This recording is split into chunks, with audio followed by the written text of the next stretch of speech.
안녕하세요. 저는 올해 딱 55살이 되는 남자입니다.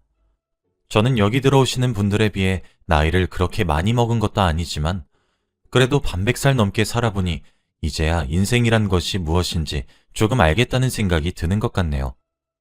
요 근래에 들어 제가 너무 앞만 보고 달려오는 인생을 살았던 것은 아닌가 하는 후회가 조금 밀려옵니다. 그래서 제가 살아온 인생 얘기를 한번 해보고 싶어 이렇게 사연을 보내게 되었어요. 저는 아버지가 없습니다. 어머니 한 분만 계세요. 아버지는 일찍 돌아가셨거든요. 제가 어렸던 시절에 저희가 살고 있었던 집에 불이 크게 난 적이 있었어요. 그때 당시 저는 다른 동네에서 놀고 있었는데 아버지는 제가 집에 갇혀 있는 줄 아시고 저를 구하기 위해 다시 불길이 치솟는 곳으로 뛰어들어가셨다가 영영 나오지 못하셨죠.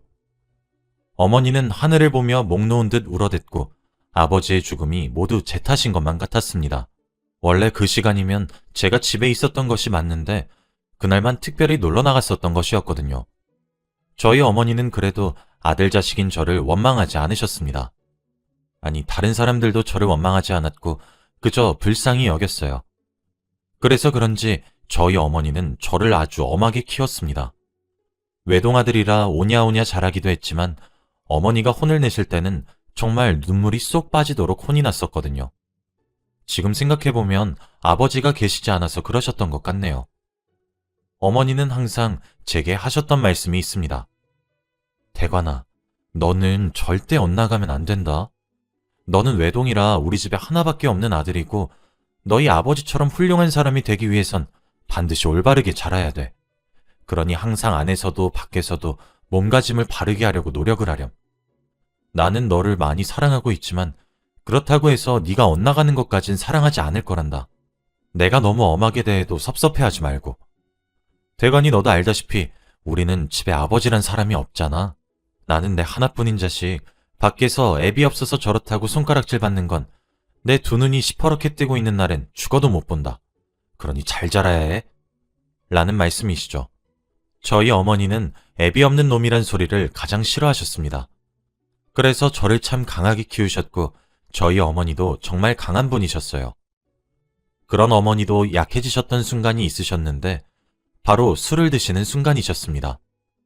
어머니는 스스로 술을 마시면 약해진다는 사실을 알고 계셨기 때문에 1년에 딱 한 번만 술을 드셨어요. 그날은 항상 아버지의 기일이었죠. 그럴 때면 저를 물끄러미 바라보시며 대간이 너는 크면 클수록 너희 아버지의 얼굴을 쏙 빼닮는다 하셨습니다. 어머니는 아버지를 정말 많이 그리워하셨어요. 그 불의의 사고가 있기 전 제 어린 시절의 아버지를 떠올려 보면 그 시대의 사람 같지 않게 참 자상하셨던 분이셨죠. 아버지가 언성을 높였던 적도 없었고 항상 은은한 미소를 짓고 계셨었거든요. 사랑도 많이 표현해 주셨고 그 시대의 아버지들은 굉장히 가부장적이셨는데 저희 아버지는 어머니의 어깨를 안마도 해주고 사랑 표현도 많이 하시고 그러셨습니다. 그래서 저도 항상 마음속에 저희 아버지 같은 사람이 되어야겠다는 생각을 품고 살았어요.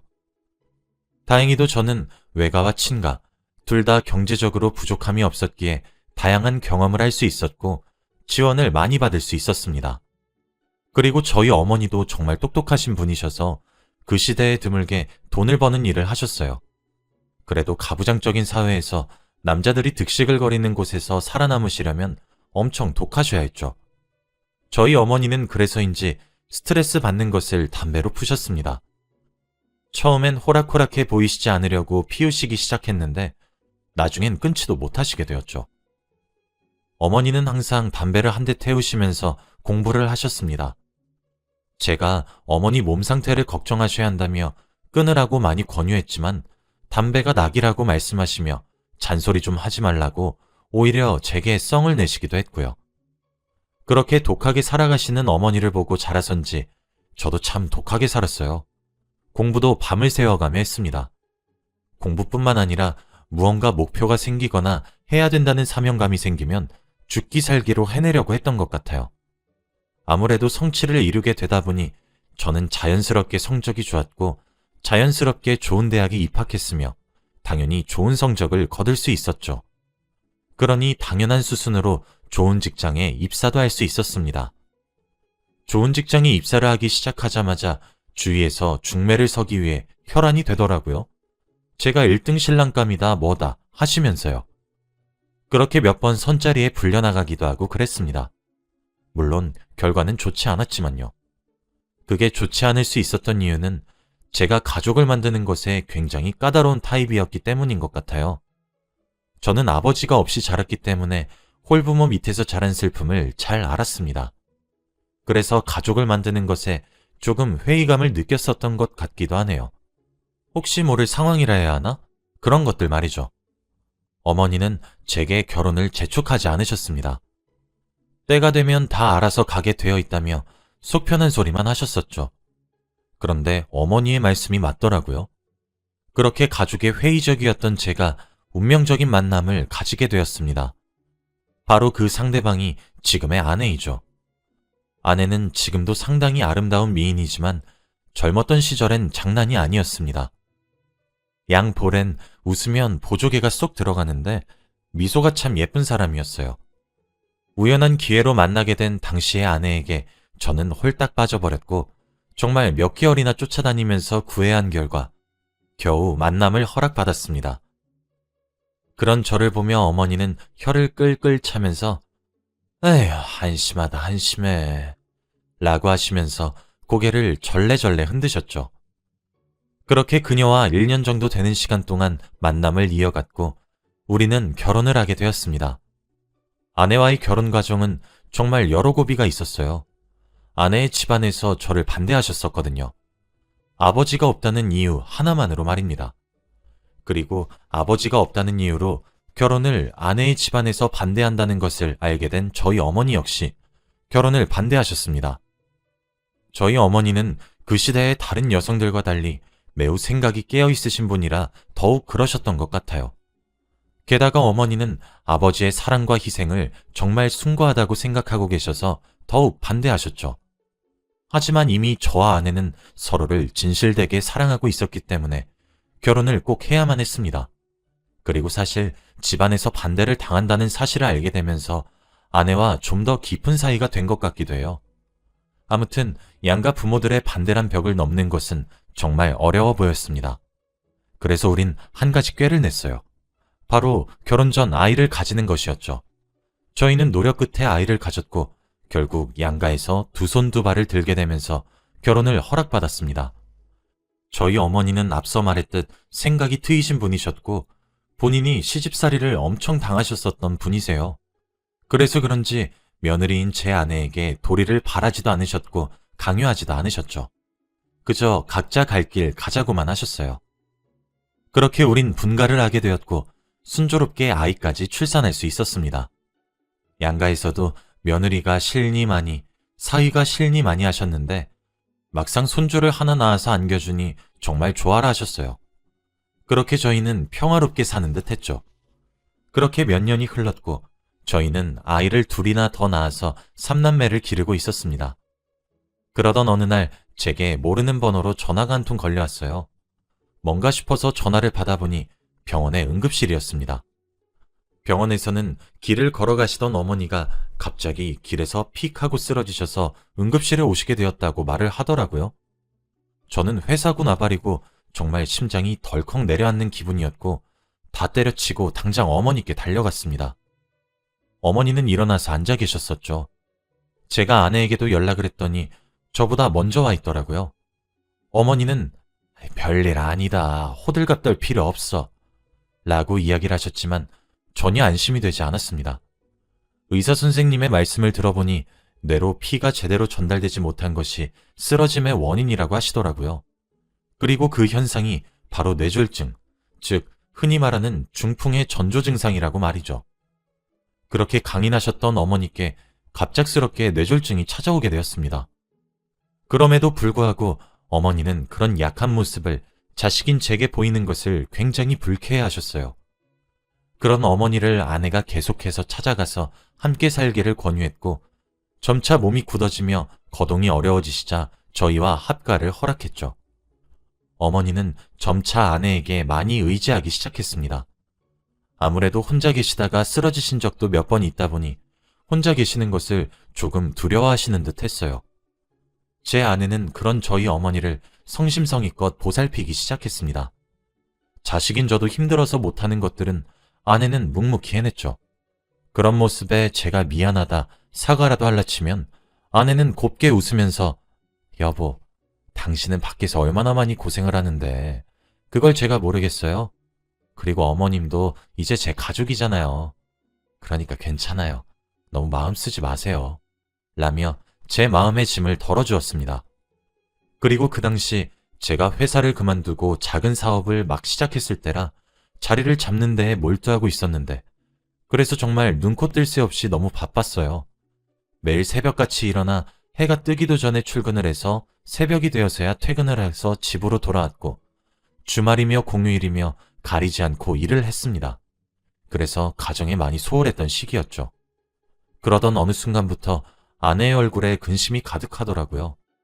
제가 무슨 일이라도 있는 거냐고 물어보니 아내는 제게 이야기 좀 하자고 하더라고요.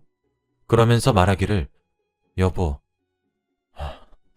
내 이야기를 듣고 너무 상처 안 받았으면 좋겠어요. 사실 지금 어머님의 상태가 조금 이상한 것 같아요. 치매가 조금 의심이 돼요. 제 얼굴이나 몸을 손가락으로 핥히실 때도 있고 어려지신 것 같다 느껴지는 순간들이 자꾸 나타나는 것 같아요. 아무래도 병원으로 모셔서 제대로 된 검사를 한번 받아봐야 될 것 같아요. 라며 왈칵 울음을 터뜨리는 겁니다. 저는 정말 커다란 충격에 빠졌어요. 아내는 괜찮아요. 내가 있잖아요. 제가 어머님을 모시고 있잖아요. 너무 스스로 자책하지 말아요. 하며 저를 위로했죠. 병원으로 데리고 가서 검사를 한 결과 어머니는 뇌졸중으로 인한 치매에 걸리셨던 것이 맞았고 치료를 하기에는 어머니가 너무 나이가 많기도 하고 체력적으로 많이 힘드실 것 같다고 병원에서 말씀을 하셨어요. 제 어머니는 그렇게 한평생을 제 뒷바라지만 하시다가 노년에 호강 한번 제대로 시켜주지 못했는데 곱고 귀여운 어린아이가 되어버렸습니다. 그 후 어머니는 제정신을 유지하는 순간은 점점 줄어들어갔고 어느새 종종 제정신으로 돌아오는 정도가 되어버렸죠. 어머니는 어린아이처럼 제 아내에게 이것저것을 보채기도 하고 바지에 실수도 하시고 옷장에다 먹을 것들을 숨겨놓기도 하고 그러셨습니다. 그렇게 지내시다가도 제정신이 돌아오시면 제 아내를 붙잡고 그저 미안하다. 내가 미안해. 다 늙은 나이에 무슨 고생을 시키겠다고 이러는지 모르겠다. 내가 미안해. 라고 사과를 하시면서 눈물을 흘리셨고 하늘에다가 여보, 제발 나를 자는 잠에 데려가 주세요. 하며 아버지를 찾으며 기도를 하시곤 하셨습니다. 그런 모습을 아들로서 지켜보는 것은 정말 고역이었죠. 점점 똥오줌도 힘이 없어 싸지 못하실 정도가 되었습니다. 저는 돈을 벌어야 했고 아내는 고생을 해야 했죠. 그래서 사실 어머니를 자식된 도리로서 계속 모셔야 했지만 제가 돈을 벌어야 해서 모실 수 없었기에 병원에다가 모시려고 했어요. 하지만 아내는 극구 말리더군요. 그렇게 아내는 똥오줌도 다 받아내가고 음식도 한 숟가락씩 먹여가면서 저희 어머니를 간호하기 시작했습니다. 그때쯤 되었을 때는 저도 제 사업이 안정기에 접어들어 아내를 도와 함께 어머니를 간병하기 시작했어요. 어머니는 정신을 차리실 때면 저희 아내의 손을 꼭 부여잡고 고맙다고 하셨죠. 나중엔 제 아내를 향해 딸이라고 부르시기까지 하면서 말이에요. 병원에서는 흡연이 아무래도 발병의 진행률을 더 가속화시킨 것 같다고 말씀했습니다. 그래서 제 아내는 어머니와 제가 흡연하는 것에 굉장히 예민하게 반응을 했죠. 제 어머니는 뇌졸중에 치매까지 겹쳐 건강이 악화되는 속도가 매우 빨랐어요. 하루가 다르게 생명의 불꽃이 꺼져가는 어머니를 바라보는 것은 정말 두 번 다시 겪고 싶지 않은 가슴 아픈 경험이었죠.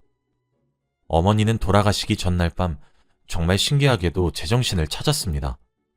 팔과 다리의 절반이 마비가 되었고 얼굴도 반쪽이 마비가 되어 제대로 된 의사소통을 할 수는 없었지만 말이죠. 어머니는 어눌한 말로 제 아내에게 말을 걸었습니다. 수가, 내가 정말로 너한테 고마운 것이 많다. 우리 아들은 이제 자기 엄마도 아빠도 죽고 없어질 텐데 내가 너무 미안한 말이지만 우리 아들 너한테 부탁 좀 할게. 내가 너무 미안하고 너에게 너무 고맙다. 라고 말이죠. 아내는 그 말에 당연하죠, 어머님. 우리 남편을 제가 데리고 살아야지. 저 말고 누가 데리고 살아요. 그러니 걱정하지 마세요. 라고 평소와 다름없이 방긋 예쁜 미소를 지어주었다고 합니다. 그 말을 마지막으로 어머니는 항상 기도하셨던 대로 자는 잠에 그대로 저희 아버지를 만나 뵈러 먼 길을 떠나셨어요. 저희 아내는 어머니가 돌아가시고 난 이후 장례를 치르면서 총 3번 정도 실신을 했습니다. 그리고 그만큼 눈물을 흘리며 오열을 했어요. 나중에 물어보니 아내에게 어머니가 생각보다 큰 존재였다고 하더라고요. 임신한 몸으로 저모르게 어머니를 뵌 적이 있었는데 그때 어머니가 아내에게 말씀하셨다고 합니다. 이왕 이렇게 된 거 우리 아들과 잘 살 자신이 있니? 나는 너희 가정에 감나라 배나라 할 생각 추호도 없다. 나도 시험이란 사람이 괴롭히는 것이 얼마나 괴로운지 잘 알고 있어. 내가 처음 너희를 반대했던 이유는 우리가 애아빠가 없다는 이유로 천대를 받기 시작하면 우리 아들이 잡힐 흠들이 너무 두려워서 반대를 했었던 거다. 그런데 너와 내 아들이 이렇게 결혼을 하겠다고 애를 만들어서 왔으면 적어도 너의 친정에 우리 아들이 책이 잡힐 것 같거든 네가 마무리를 하도록 해라. 난 며느리라고 해서 너에게 바라는 것 하나 없으니 그저 우리 아들이랑 화목하고 다정한 가정만 꾸려주면 돼. 라고 말이에요. 아내는 어렵고 무섭게만 느껴졌던 어머니가 사실은 마음속이 다정한 사람이란 사실을 그때 알게 되었고 그 이후 어머니께 남다른 존경심을 가지게 되었나 보더라고요. 어머니도 제게 아무 말씀이 없으셔서 몰랐는데 간혹 어머니와 아내가 둘이서 놀러도 가고 쇼핑도 가고 하면서 나름대로 자매처럼 친구처럼 모녀처럼 잘 지내왔나 봅니다. 어머니의 49제도 아내는 성심성의껏 치러냈습니다.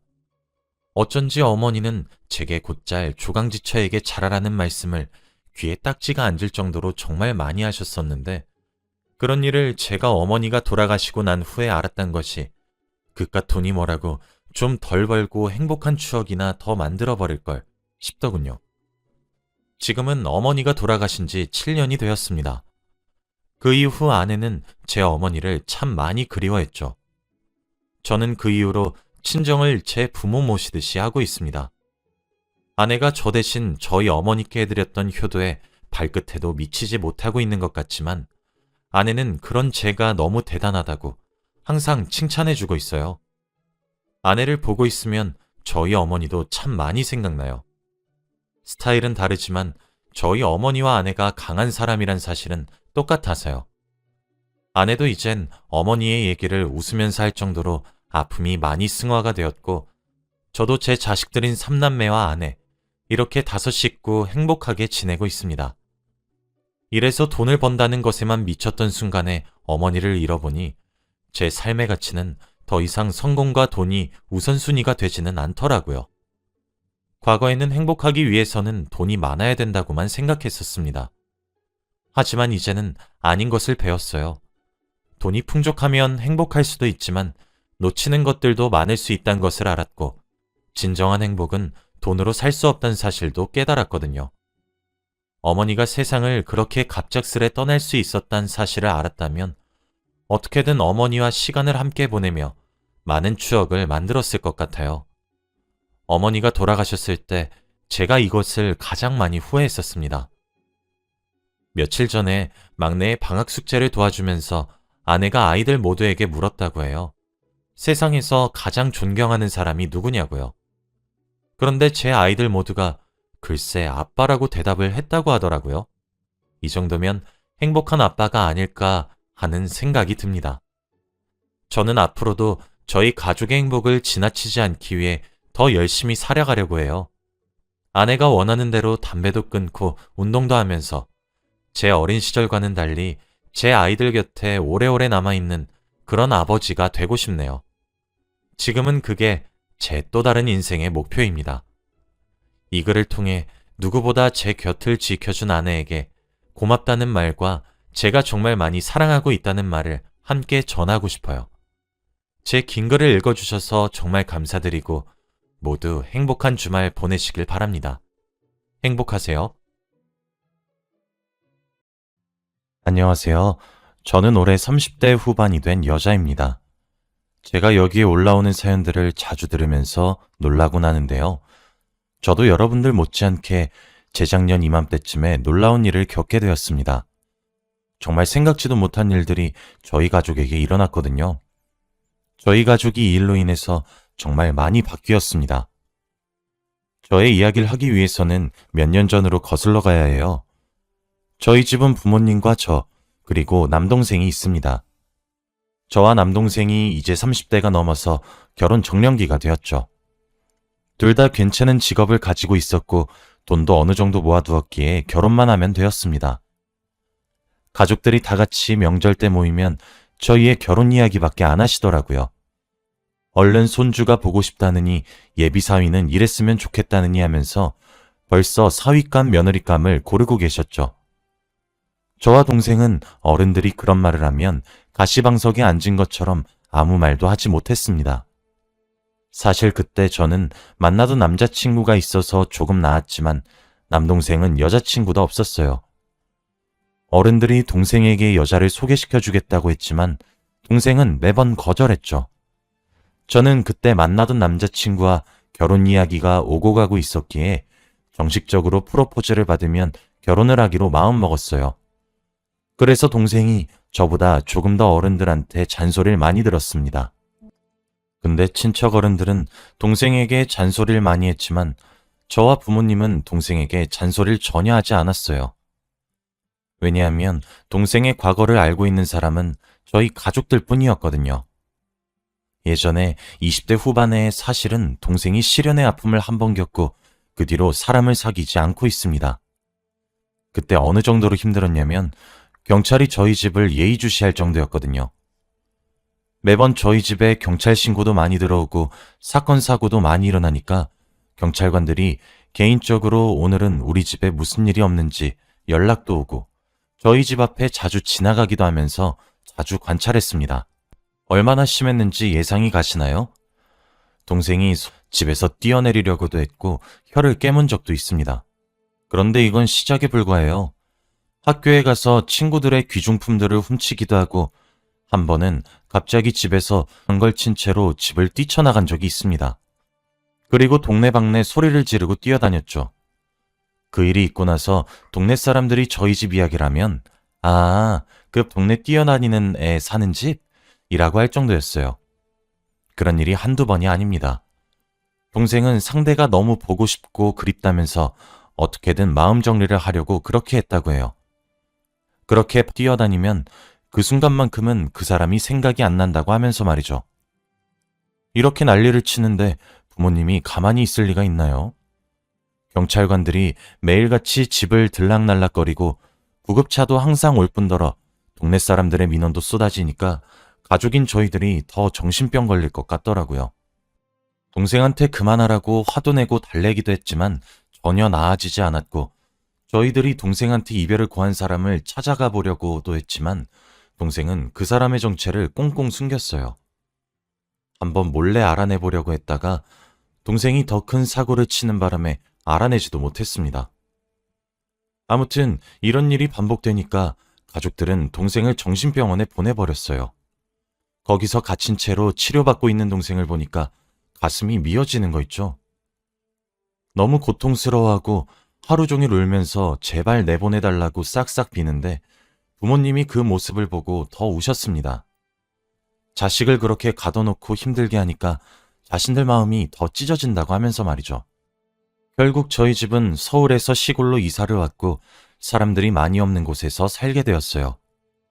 그리고 동네 작은 정신병원에서 상담 치료를 받으니까 확실히 효과가 있더라고요. 시간이 약이라는 말이 괜히 있는 게 아니라는 것을 그때 깨달았습니다. 동생은 점점 원래대로 돌아왔고 1년 뒤 완전 새 사람이 되었죠. 예전에 사고만 치던 동생은 없어졌습니다. 이런 일이 있고 나서 동생은 한 번도 사람을 만난 적이 없어요. 누구를 만나고 있다고 말을 한 적이 없기도 하고 티도 안 납니다. 저희 가족들은 또 누구를 만나고 실연을 당하면 과거의 일들이 다시 일어날까봐 동생한테 누구를 만나라고 하지 않았어요. 그래서 지금의 결혼 적령기가 될 때까지도 결혼 이야기를 꺼내지 않았습니다. 그런데 이 일은 저희 가족만 알지 친척들은 몰라요. 그래서 동생한테 매번 결혼 잔소리를 하면서 닥달합니다. 아무튼 동생의 그런 아픈 상처가 있고 나서는 저희 가족은 솔직히 동생이 결혼한다는 건 기대하지도 않았어요.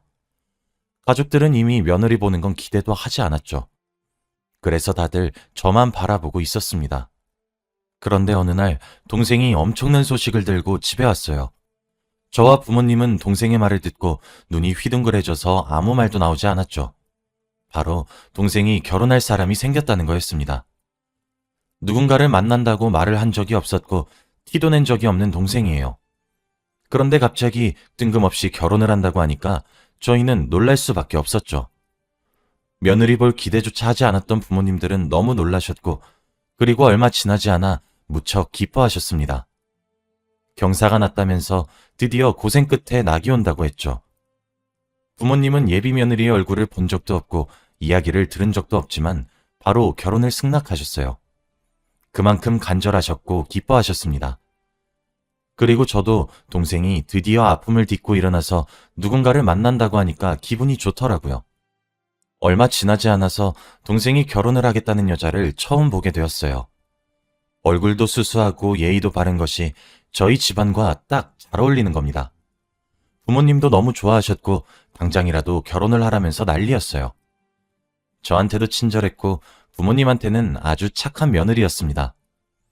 동생과 만난 지는 얼마 안 되었다고 했지만 둘이 처음 볼 때부터 결혼을 할 것 같다는 신호가 왔대요. 머리에서 종이 울린다고 하죠. 동생과 올케는 둘 다 머릿속에서 종이 울렸다고 합니다. 둘이서 서로가 운명이라고 했고 동생과 올케의 화기애애한 모습을 보니까 이제 조금 안심이 되더라고요. 동생 혼자서 세상을 살아가는 게 많이 걱정이 되었는데 올케처럼 착한 아내가 옆에서 도와준다고 생각하니까 마음이 너무 편안해졌습니다. 동생이 결혼식을 먼저 올렸고 성공적으로 결혼식은 끝났습니다. 그리고 아주 예쁜 부부가 탄생되었죠. 둘 다 금술도 좋아 보이고 서로를 아껴주는 모습이 아주 부러웠습니다. 동생은 올케를 따라 서울로 신혼집을 구했고 시골인 본가에서는 부모님과 저만 살았어요. 동생이 결혼을 하고 집을 나가니까 저도 결혼을 하고 싶더라고요. 그때 만나던 남자친구도 제 동생의 결혼식장에 왔었는데 결혼식 모습을 보고 저에게 얼른 결혼하자고 했고 얼마 지나지 않아 저는 프로포즈를 받을 수 있었습니다. 저는 남자친구와 오래 만난 사이였기 때문에 부모님과도 이미 아는 사이였어요. 그래서 결혼 허락을 받는 건 쉬웠고 동생의 결혼식이 얼마 지나지 않아 저도 결혼 준비를 차차 하기 시작했죠. 동생은 남자친구와 정식적으로 만난 적이 없어서 결혼 전에 인사를 시켜야겠다고 생각하고 있었습니다. 그리고 저의 예비 신랑을 동생에게 정식적으로 소개를 시켜주기로 했죠.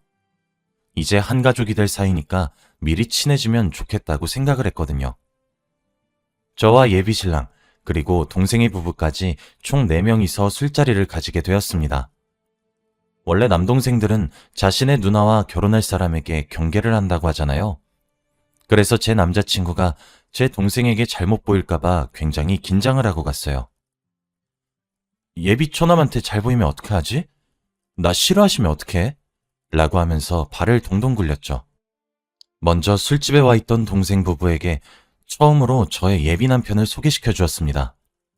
그런데 동생은 제 남자친구를 보자마자 너무 좋아하는 거 있죠? 저한테 이런 남자는 어디서 데리고 왔냐면서 이것저것 물어보기 시작했습니다. 저는 쳐다보지도 않고 제 예비 신랑한테 어디서 사는지, 나이는 몇 살인지, 무슨 직업을 가지고 있는지 등등 앉아서 심호흡을 할 시간도 주지 않고 물어보더라고요. 예비 신랑은 그래도 그렇게 질문 공세를 해주니까 많이 마음이 편해진 것 같았습니다. 그리고 술을 먹으면서 점점 분위기가 무르익더라고요. 다들 눈이 점점 풀려갔고 말도 어눌해지기 시작했었습니다. 동생은 계속해서 난 우리 매형 벌써부터 마음에 들어 라고 계속 말을 했고 아예 자리도 저와 바꿔서 제 남자친구 옆에 앉았죠. 다행히도 저와 결혼할 사람을 좋아해 주어서 다행이라고 생각했습니다. 동생이 제 남자친구와 이야기하면서 놀고 있으니까 저도 올케와 많이 대화를 하게 되었어요. 원래 결혼 전에 시답지 않은 연락만 몇 번 주고받았는데 이렇게 술자리까지 같이 하니까 진심으로 친해지는 기분이더라고요. 그동안 궁금했던 이야기들을 많이 하니까 저도 그 술자리에서 올케와 많이 친해졌습니다. 정말 이 술자리를 만들기 잘했다는 생각이 들었죠. 그리고 다들 술에 취하고 분위기가 무르익다 보니까 술게임을 하자고 하더라고요. 올케가 먼저 제안을 했고 첫 판에 왕이 되기로 했습니다. 다들 오랜만에 왕게임을 해서 설레하고 있었어요. 그런데 올케가 요구하는 것이 많이 당황스럽더라고요. 숫자를 말하더니 그 두 사람에서 면사리 한 가닥을 양쪽에서 먹으면서 점점 가까워지기, 이런 거였습니다. 그런데 그것이 걸린 사람이 바로 남동생과 제 예비 남편이었어요. 예비 남편은 당황스러워했지만 동생은 매형이랑 친해질 수 있겠다며 좋아하더라고요. 그리고 얼마 지나지 않아 제 예비 남편은 면발을 끊으려고 했는데 남동생이 저돌적으로 직진했습니다. 솔직히 보면서 많이 놀라긴 했지만 그래도 올케와 제 예비 남편이 걸리지 않은 게 천만다행이라고 생각했죠. 저와 예비 남편은 이런 술 요구를 하지 말라고 했지만 이미 동생 부분에는 술이 만취해서 이런 게 더 재밌는 거라며 멈출 기미가 보이지 않았죠. 그리고 돌고 돌아서 다시 올케가 왕이 되었는데 그게 걸린 사람이 또 예비 남편과 동생이었습니다. 올케가 할 때마다 저 둘만 걸리니까 조금 이상하긴 하더라고요. 그래도 그때는 그걸 생각할 겨를이 없어서 넘기긴 했지만 그래도 찝찝하긴 했습니다. 결국 예비 남편이 도저히 그건 못하겠다며 벌칙주를 마셨고 다들 많이 취해서 해산하기로 했어요. 저는 예비 남편한테 동생 부부가 너무 짓궂어서 미안하다고 사과를 했습니다. 다행히도 괜찮다고 말해주었고 저희 넷은 그날 많이 친해지게 되었어요. 그리고 이제 제대로 결혼 준비를 하기 시작했습니다. 정말 결혼이라는 것이 사소한 것부터 준비할 게 너무 많고 다 돈이더라고요. 그래서 조금이라도 아끼고 제대로 준비하기 위해서 결혼을 한번 해봤던 동생의 도움을 많이 받았습니다. 동생한테 너희는 어떻게 했고 뭐가 좋은지 등등 많이 물어봤어요. 그런데 원래라면 친절하게 잘 알려줄 동생이 갑자기 너무 예민하게 반응하는 겁니다. 이것도 하나도 제대로 못하면서 꾸지람을 들었는데 저도 그렇게 화를 낼 줄은 상상도 못했어요. 그래서 많이 귀찮았나 보구나 하면서 남편과 둘이서 해보려고 했죠. 그런데 그렇게 화를 내면서 저희가 결혼식 준비를 하는 거엔 다 참여했습니다. 웨딩드레스를 보고 혼수를 보기 전에 미리 연락이 와서 같이 가자고 했죠. 그런데 또 같이 가면 화를 내고 예민하게 반응했습니다. 저와 예비 남편이 결혼을 어떻게 꾸려나갈지 궁금은 한데 저를 싫어하는 것 같은 기분이었죠. 그런데 또 예비 남편한테는 친절하게 대했습니다. 알다가도 모를 일이었죠. 계속해서 제 남편에 대해 궁금해하고 제 남편이 같이 결혼 준비를 하러 가지 않으면 자신도 오지 않고 저희 부부가 같이 움직이면 늘 셋이서 이동했습니다. 그런데 제가 계속 본가에서 서울로 왔다 갔다 하려고 하니까 너무 힘들더라고요. 남자친구도 서울 사람이라서 결혼식을 서울에서 올리려고 했거든요. 매번 차비에다가 힘들기까지 하니까 딱 일주일만 동생의 신혼집에서 묵게 해달라고 했습니다. 올케랑 동생은 주말 부부라서 올케도 집에 없고 동생도 일을 한다고 매일 늦게 집에 들어와서 손님방밖에 없거든요. 그런데 동생은 미친 듯이 싫어하는 거 있죠? 아주 저를 벌레 보듯이 쳐다보면서 절대 무슨 일이 있어도 안 된다고 했습니다. 사실 동생 부부의 신혼집에 집들이로 한 번 가보고 그 뒤로 한 번도 가본 적이 없어요.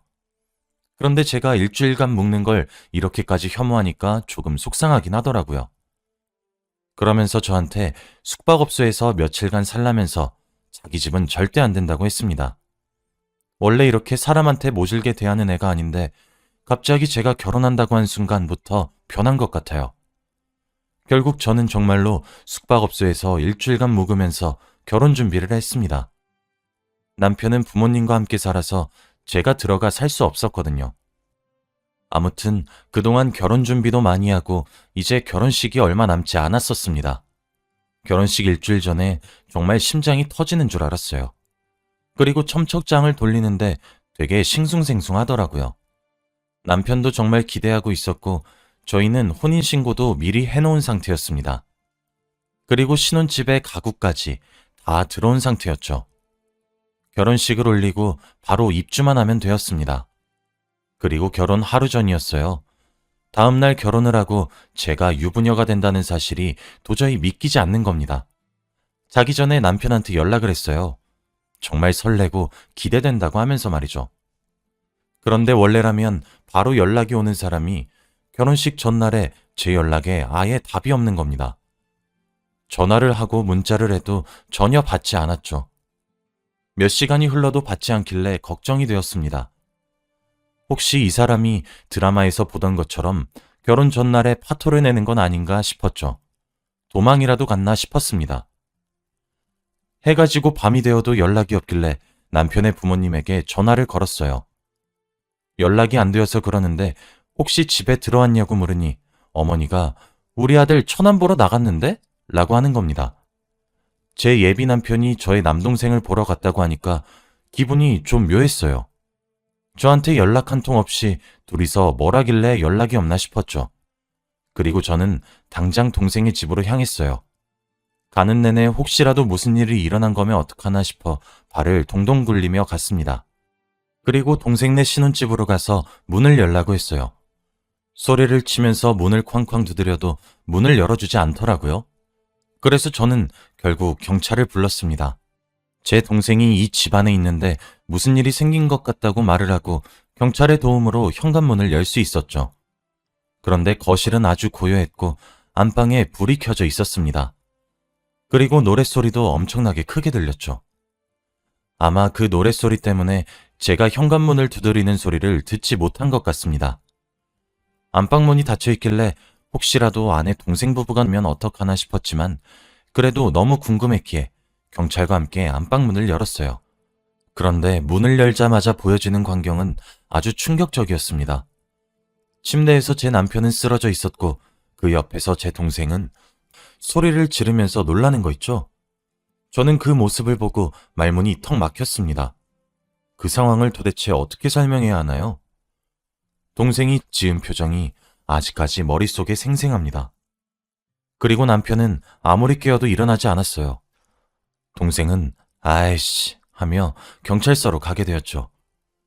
저는 경찰서로 가지 않았고 남편을 깨우기 위해 남편과 병원으로 갔어요. 의사 선생님께서 단순히 수면제를 먹어서 자고 있는 거니까 금방 일어날 거라고 했죠.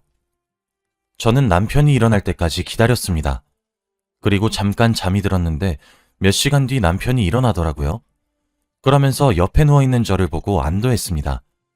그리고 자신이 겪었던 일에 대해 말을 해주는데 정말 충격적이었어요. 남편의 말에 의하면 남동생이 저한테 말하지 말고 잠시 자기 집으로 와달라고 했대요. 저에 대해서 중요하게 할 말이 있다고 하면서 말이죠. 그러다가 둘이서 술잔을 한 잔, 두 잔 기울이기 시작했는데 서로 조금씩 취했대요. 그런데 거기다 대고 동생이 제 남편에게 좋아한다고 고백을 했다고 합니다. 제 남편은 그런 걸로 장난치지 말라고 웃어넘겼지만 동생은 진심이었대요. 그리고 멘탈이 붕괴가 되었는데 그때 동생이 냉수를 한 잔 권하길래 마셨더니 잠에 들었고 일어나니 지금이었던 거죠.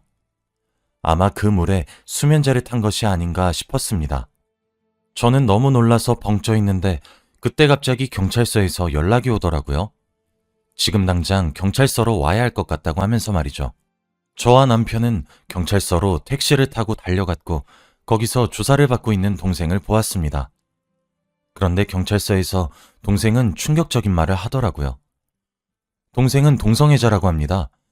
그런데 더 충격적인 건 동생과 결혼한 올케도 동성애자래요. 그 말을 듣고 도저히 이해가 되지 않아서 멍 때리고 있었습니다. 그런데 경찰의 말에 의하면 둘이서 일부러 결혼을 했다고 해요. 둘 다 집안에서 결혼 압박이 심한데 동성애자라 결혼을 할 수 없으니 겉으로만 부부라고 하고 안으로는 각자 애인을 만나고 다닌 것이죠. 경찰들도 이런 경우는 처음이라고 합니다. 위장 결혼을 해서 가족들을 속이다뇨. 그리고 옛날에 자해를 하면서 그렇게 힘들어했던 시련의 아픔도 바로 남자에게 차인 거래요. 그래서 저희가 상대가 누군지 찾으려고 할 때마다 화를 불같이 냈던 겁니다. 남동생은 이미 끝났다면서 자포자기한 표정이었고 저는 다리에 힘이 풀려서 남편에게 겨우 기대고 있었죠. 그런데 동생은 저에게 다가와서 누나, 나 형이랑 잘해보고 싶어. 나한테 양보해주면 안 돼? 라고 하더라고요. 제 남편이 마음에 들어서 지금까지 이렇게 행동한 거였습니다. 제 남편은 동생의 말을 듣고 구역질을 하러 화장실로 뛰어갔고 저는 정신을 잃고 기절했어요. 그리고 눈을 뜨니 병실이었습니다. 제 옆에는 남편과 부모님이 있었어요. 저는 어떻게 된 거냐고 물었고 부모님이 해주신 말씀은 충격적이었습니다. 제가 쓰러지고 얼마 지나지 않아 부모님이 경찰서에 와서 이야기를 다 들었대요. 아버지는 뒷목을 잡고 어머니는 쓰러지기 직전이었다고 합니다. 다들 속이 뒤집히고 패닉 상태였대요. 그러면서 동생은 이제 가족 없는 셈 칠 테니까 저 찾아오지 마세요 라고 했다고 하더라고요. 자기는 평생 혼자 살고 싶다고 하면서 말입니다. 결국 가족들은 동생의 말을 따르기로 했고 아들 하나 없는 셈 칠 거래요. 어떻게 다른 사람도 아니고 누나의 남편을 좋아할 수 있냐고 하면서 말이죠. 부모님은 당장이라도 동생을 정신병원에 넣어버리고 싶지만 이젠 남이라고 생각하겠다고 했습니다. 그리고 둘이서 위장결혼을 한 것도 화가 나서 미치겠대요. 머릿속에 종이 울렸느니 뭐니 쇼를 다 해놓고 그게 다 연기였다뇨. 정말 미치고 환장할 노릇이었습니다. 그 일이 있고 나서 남편은 정신과 상담을 받았고 결혼을 조금 미뤘어요. 그리고 완치를 하고 나서 다시 일상으로 돌아왔을 때 결혼식을 올렸습니다. 부모님은 절대 동생한테 청첩장을 보내지 말라고 했지만 그래도 조금 마음이 쓰여서 몰래 보냈어요. 그런데 결혼식 날 오지 않았더라고요. 정말로 저희 가족과 인연을 끊고 살 생각인가 봅니다. 아무튼 이렇게 저희 가족의 이야기가 끝이 났어요. 지금 생각해봐도 어떻게 이런 일이 저희 집에 일어났나 싶네요. 혹시 동생이 이 사연을 듣는다면 꼭 연락이 왔으면 좋겠습니다. 부모님은 아니더라도 저는 기다리고 있다고 말해주고 싶네요. 저의 이야기는 여기서 끝입니다. 들어주셔서 감사합니다.